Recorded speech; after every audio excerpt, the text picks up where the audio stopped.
جو اعلامیہ جاری کیا گیا تھا یا اس وقت جو ٹی آر تھے اس میں ایک نقطہ سر یہ بھی تھا کہ اداروں کی مداخلت جو ہے وہ سیاست میں نہیں ہوگی، اور اس پر پریس کانفرنس بھی ہوئی تھی۔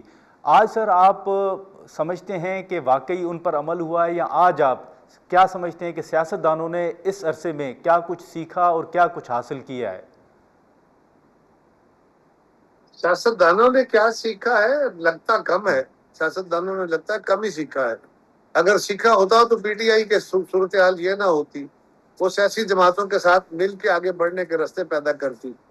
اور یہ بات درست ہے کہ جب بھی سیاسی جماعتیں اکٹھی ہوئی ہیں تو استحکام آیا ہے، سیاست کی سپیس بڑی ہے، اور سیاسی جماعتیں تقسیم ہوئی ہیں تو اس سے نقصان ہوا ہے۔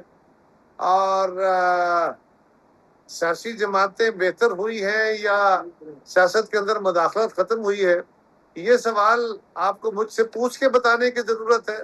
آپ بھی جانتے ہیں، میں بھی جانتا ہوں، سارا ملک جانتا ہے کہ کس کی سپیس بڑی ہے اور کس کی کم ہوئی ہے۔ اچھا، لیکن سر پھر وہی اسپیس حاصل کرنے کے لیے سیاستدانوں کو آپ کہاں کھڑے ہوتے دیکھ رہے ہیں؟ آپ سمجھتے ہیں کہ کوئی آنے والے وقت میں یا چند سالوں میں کوئی آپ لوگ وہ اسپیس حاصل کر سکیں گے؟ دیکھیے، اسپیس حاصل کرنے کے دو طریقے ہوتے ہیں، ایک تناؤ اور تصادم کا طریقہ ہے، ایک ایوولوشن کا طریقہ ہے۔ تصادم کا طریقہ تو کبھی اچھا طریقہ نہیں رہا، لیکن ایوولوشن کا طریقہ ہی بہتر ہے، جس میں پبلک کی رائے ہموار کی جاتی ہے۔ لیکن اس میں سیاسی جماعتیں اگر اکٹھی ہوتی ہیں، جس طرح محترمہ بینظیر بھٹو شہید اور میاں نواز شریف صاحب یہ سی او ڈی پہ اکٹھے ہوئے، بی بی شہید نے ان کو دعوت دی اور اس پہ سیاسی جماعتیں اکٹھی ہو گئی اور سیاست کی اور سول سپیس بڑھ گئی، کسی لڑائی کے بغیر بڑھ گئی۔ ہم نے 18ویں ترمیم بھی کر لی، ہم نے NFC بھی کر لیا، اور بھی بہت کچھ کیا۔ اب اگر وہ سپیس شرینک ہوئی ہے تو اس کی مہربانی خان صاحب کی ہے۔ اب بھی راستہ یہی ہے کہ آپ کو گیپ نہ بننے دیں، اور وہ گیپ نہ بننے دینے کا طریقہ یہی ہے کہ سیاسی قوتیں اکٹھے بیٹھ کے کوئی لانگ ٹرم فیصلے کریں اور اپنی باؤنڈریز طے کریں کہ اس سے بیونڈ نہیں جائیں گے، اس کے اندر رہ کے ہم کھیلیں گے تو سپیس بہتر ہو جائے۔ ٹھیک ہے قاری صاحب، لیکن ساتھ ہی آپ نے دیکھا کہ حال ہی میں جو سپریم کورٹ کا فیصلہ آیا خان صاحب کی صحت کے حوالے سے، پھر جو ان کو شفا کے بجائے پیمز لایا گیا، اس میں سر حکومت کا موقف بھی آ رہا ہے۔ پی ٹی آئی نے دوبارہ توہین عدالت کے حوالے سے سپریم کورٹ سے رجوع کیا ہے۔ خود یہ کہا گیا ہے کہ جو مشین ہے اینجیوگرافی کی وہ پیمز میں ٹھیک نہیں تھی، فنکشنل نہیں تھی، پی ایم صاحب نے نوٹس بھی لیا ہے۔ آپ سمجھتے ہیں کہ اس میں پی ٹی آئی کا موقف، پیپلز پارٹی ان کے موقف کے ساتھ کھڑی ہوگی، یا جو سر حکومت کہہ رہی ہے؟ دیکھیے، بات یہ ہے، ابھی تک تو گفتگو ہو رہی ہے، الزامات لگ رہے ہیں۔ گورنمنٹ یہ کہہ رہی ہے کہ وہاں پہ ہمارے لیے آسانی نہیں تھی اور ہم نے ریویو فائل کیا ہوا ہے کہ قیدی کو سرکاری اسپتال میں لے جانا ضروری ہے۔ اور اگر یہ دیکھا جائے کہ وہاں پہ کیا ہوا، تو وہاں پہ خان صاحب کی ہمشیرہ بھی موجود تھی، اور ان کی پریس کانفرنس تو بتاتی ہے کہ خان صاحب کو ان کی صحت کے حوالے سے جو چیزیں تھیں، ان کی آنکھ یا ان کے جو بلڈ پریشر کے، اس کے اوپر تو ان کی ہمشیرہ کے مطابق وہ بالکل ٹھیک ہے، بالکل فٹ ہے، کوئی پرابلم نہیں ہے۔ تو پھر عدالت کی ناراضگی کس بات کی ہوگی؟ عدالت نے تو ان کی ملاقات کرانے اور علاج کرانے کے لیے کہا تھا۔ لیکن اگر گورنمنٹ یہ سمجھتی ہے کہ پرائیویٹ اسپتال میں لے جانا جو ہے وہ قانون کے مطابق نہیں ہے، اور وہ اسی کام کے لیے عدالت کے پاس بھی رجوع کیے بیٹھے ہیں، لیکن انہوں نے عدالت کا حکم مانتے ہوئے ملاقاتیں بھی کرا دی اور ان کا چیک اپ بھی کرا دیا، اور فیملی کی تسلی بھی ہو گئی، اور وہ تسلی میڈیا کے سامنے آ کر انہوں نے بیان بھی کر دی۔ تو پھر اب کیا مسئلہ ہوگا؟ اچھا قاری صاحب، آخر میں سر جاتے جاتے میں صرف یہ جو صوبوں کے حوالے سے اس وقت بحث چل رہی ہے، اس پر میں آپ کی رائے جاننے کی کوشش کروں گا کہ ایک تو سر یہ بتائیے گا کہ یہ موضوع انیشیٹ، یہ بات چیت کس نے کی ہے، اور آپ کو کیا لگتا ہے کہ اس معاملے پر پیپلز پارٹی کہاں کھڑی ہوگی؟ پیپلز پارٹی تو بڑی واضح ہے، ہم تو آئین کے ساتھ کھڑے ہیں۔ جو آئین کہتا ہے اس پہ عمل کر کے چلیے، دیکھ لیں گے کیا ہوتا ہے۔ اور رہی بات یہ بحث کہاں سے چھڑی ہے، میں بھی ڈھونڈ رہا ہوں کہ ملک کے بہت بڑے بڑے مسائل آئے، یہ تو مسئلہ اس طرح کا نہیں تھا، اس مسئلے میں تو بہت متضاد آ رہا ہے، بلکہ یہ تو خود ایک فالٹی آئیڈیا ہے، اس لیے کہ آپ جو آئیڈیا دینے والے ہیں وہ یہ کہہ رہے ہیں کہ مرکزی حکومت میں تو مسئلہ ہی کوئی نہیں ہے نا، وہاں تو نہ کوئی عدالت کا مسئلہ ہے، نہ کوئی فوج کا مسئلہ ہے، نہ کوئی وزارتوں کا مسئلہ ہے، نہ کوئی گورننس کا ایشو ہے، بلکہ وہ سب ٹھیک ہے، اور نیچے لوکل گورنمنٹ ہے ہی نہیں، اس کا بھی کوئی مسئلہ نہیں، صرف صوبائی حکومتوں میں مسئلہ ہے، اور صوبے چھوٹے کر دیں تو مسئلہ حل ہو جائے گا۔ تو اس سے بڑا جو مزاحیہ خاکہ ہو سکتا ہے وہ کیا ہے؟ لیکن بہرحال یہ بحث چھڑی، اور اس طرح چھڑی کہ جس دن وزیر صاحب نے یہ بیان دیا، حالانکہ یہ بیان وہ ہے جو روز آپ ٹیلی ویژن پہ کرتے ہیں، اسمبلیوں کے اندر بیٹھے لوگ روز بیان کرتے ہیں کہ ہماری گورننس فیل ہو گئی۔ عدالتیں کیا کہتی ہیں کہ روز بیان دیتی ہیں سپریم کورٹ کے اندر یا ہائی کورٹ کہ گورننس خراب ہو گئی۔ سو اچانک کیا ہوا کہ ایک وزیر صاحب نے بیان دیا اور سارا میڈیا اس کے پیچھے بھاگ پڑا، اور پھر اس پہ فورم بھی ہونے لگے، صبح شام اس کے مذاکرات ہو رہے ہیں، ساری جماعتیں اس پہ اپنی رائے دے چکی ہیں، ابھی بھی آپ مجھ سے سوال کر رہے ہیں۔ تو سر یہی تو سمجھنا چاہ رہے ہیں کہ کچھ تو سر ہے۔ یہ ہو کیا رہا ہے، یہی والی جو آپ والی بات۔ نہیں، وہ کہتے ہیں نا، وہ کیا کہتا ہوں، بے خودی بے سبب نہیں کچھ تو غالب، ہے جس کی پردہ۔ کچھ تو ہے جس کی پردہ چلیں داری ہے۔ ٹھیک ہے، ٹھیک ہے قاہرہ صاحب، بہت شکریہ آپ کا۔ ناظرین، قمردمان قاہرہ صاحب کی گفتگو آپ نے سنی، ہم یہاں پر ایک مختصر سا بریک لیتے ہیں، اور بریک کے بعد اختیار ولی خان صاحب ہمیں جوائن کریں گے۔ پروگرام میں ایک بار پھر خوش آمدید ناظرین۔ سینیٹر کامران مرتضیٰ صاحب اور اسی کے ساتھ ساتھ قمردمان قاہرہ صاحب کی گفتگو آپ نے سنی۔ اب جو پاکستان تحریک انصاف کا موقف ہے اسی پر ہم بات کریں گے۔ اختیار ولی خان صاحب ہمارے ساتھ موجود ہیں۔ سر بہت شکریہ وقت نکالنے کا۔ آپ نے دیکھا کہ پاکستان تحریک انصاف نے ایک درخواست بھی توہین عدالت کی سپریم کورٹ میں دائر کر رکھی ہے، اس معاملے پر بھی ہم بات کریں گے، لیکن ایک جو حکومت کے اوپر تنقید ہو رہی ہے وہ یہ کہ خان صاحب کو پیمز لایا گیا، مکمل چیک اپ ہوا، ڈاکٹرز نے انہیں صحت مند قرار دیا اور واپس انہیں اڈیالہ شفٹ کیا گیا۔ لیکن جو پرائم منسٹر صاحب نے بھی نوٹس لیا ہے کہ پیمز ہسپتال میں جو انجیوگرافی کے حوالے سے یا سی ٹی اے مشین اگر ہم کہیں تو وہ تو وہاں پر سر کام ہی نہیں کر رہی تھی، وہ فنکشنل نہیں تھی، جس کا پی ایم نے نوٹس بھی لیا ہے۔ تو آپ سمجھتے ہیں کہ پھر یہ سوالات تو اٹھیں گے کہ خان صاحب کا جو چیک اپ تھا وہ مکمل طور پر نہیں ہوا؟ بسم اللہ الرحمن الرحیم، بہت شکریہ نادر گرامانی صاحب۔ دیکھیں، یہ میرے پاس مکمل اس بارے میں اپڈیٹس نہیں ہے کہ مشین خراب تھی یا مشین چلی نہیں یا اس وقت اس نے کام نہیں کیا، لیکن پیمز اسپتال کی مشینری جو ہے وہ ویل اپڈیٹڈ اور ویل اکوپڈ ہے، اور وزیر اعظم صاحب نے نوٹس اس بات کا لیا ہے۔ This is not only the matter of Imran Khan, وہاں پر ہر بندہ جو جاتا ہے اس کی زندگی قیمتی ہے، اور وہاں پر یہ دیکھنا چاہیے کہ مطلب جو لوگ علاج کے لیے جاتے ہیں تو وہاں پر مشین میں خرابی کیوں ہے۔ پرائم منسٹر نے نوٹس اس بات کا لیا ہے۔ سو اگر عمران خان صاحب کو انجیوگرافی کی ضرورت تھی اور ڈاکٹروں نے ریکمینڈ کیا ہوتا تو ان کو کسی اور ہاسپٹل میں بھی شفٹ کیا جا سکتا تھا۔ سو کسی کی انجیوگرافی کو سی ٹی اسکین یا انجیوگرافی کی مشین کے ساتھ لنک کر دینا میرے خیال میں یہ جسٹیفائیڈ نہیں ہے، اور جو جسٹیفائیڈ چیز ہے۔ اچھا اختیار صاحب، ایک رپورٹ کے مطابق ڈاکٹرز نے یہ ریکمینڈ کیا تھا کہ انجیوگرافی جو ہے وہ خان صاحب کی ہونی چاہیے، لیکن وہ نہیں ہو سکی۔ ٹھیک ہے، تو ٹھیک ہے، وہ اگر اس دن نہیں ہو سکی، کل ہو جائے گی، پرسوں ہو جائے گی، کرا دی جائے گی، کسی اور ہاسپٹل سے کرا دی جائے گی، لیکن اس کا بندوبست کر لیا جائے گا، اور جب بھی عدالت میں پیش ہوں گے تو اپنی مکمل رپورٹ اور ایویڈنس کے ساتھ جو ہے تو وہ پیش کر دیں گے۔ مطلب آپ سمجھتے ہیں کہ خان صاحب کو ایک مرتبہ پھر انجیوگرافی کے لیے کسی ہسپتال لایا جائے گا اور یہ جو سوالات اٹھ رہے ہیں ان کو دور کیا جائے گا، انجیوگرافی ہوگی؟ عدالت نے کہا ہے کہ یہ انجیوگرافی جو ہے تو ان کی کرائیں، تو وہ اگر ان کو ضرورت ہے یا نہیں ہے تو پھر کرائیں گے، بالکل کرائیں گے۔ عدالت کا حکم سر آنکھوں پر، بالکل سر تسلیم خم، لیکن ایک چیز ہمیں یہ بھی دیکھنی ہوگی کہ جو خان صاحب کی صحت پر ایک پولیٹیکل نیریٹو گڑا گیا تھا جس میں مختلف چیزیں تھیں کہ خان صاحب کو جیل میں زہر دیا گیا ہے، ان کی 80% بینائی چلی گئی ہے، ان کی یادداشت ختم ہو گئی ہے، وہ کمزور اور لاغر ہو گئے ہیں، تو ایسا تو کچھ نہیں ہے۔ بلکہ ایک یوٹیوبر نے تو خدا نخواستہ ان کی انتقال کی خبریں تک پھیلا دی تھی۔ تو خبر جو ہے وہ یہ ہے کہ پاکستان تحریک انصاف نے اپنے لیڈر کی صحت پر، اس کی زندگی پر، اس کے علاج معالجے پر سیاست نہیں بلکہ گندی سیاست کی ہے، اور اس کا جو ہے تو ان کو جواب دینا پڑے گا۔ یہ چیزیں جو ہے ہم پبلک میں بھی لے کے جائیں گے اور اس کو ہم عدالت میں بھی لے کے جائیں گے۔ جہاں تک یہ بات کچھ لوگ کرتے ہیں کہ کنٹیمپٹ آف کورٹ ہوا ہے، تو کنٹیمپٹ تو نہیں ہوا۔ عدالت کا مقصد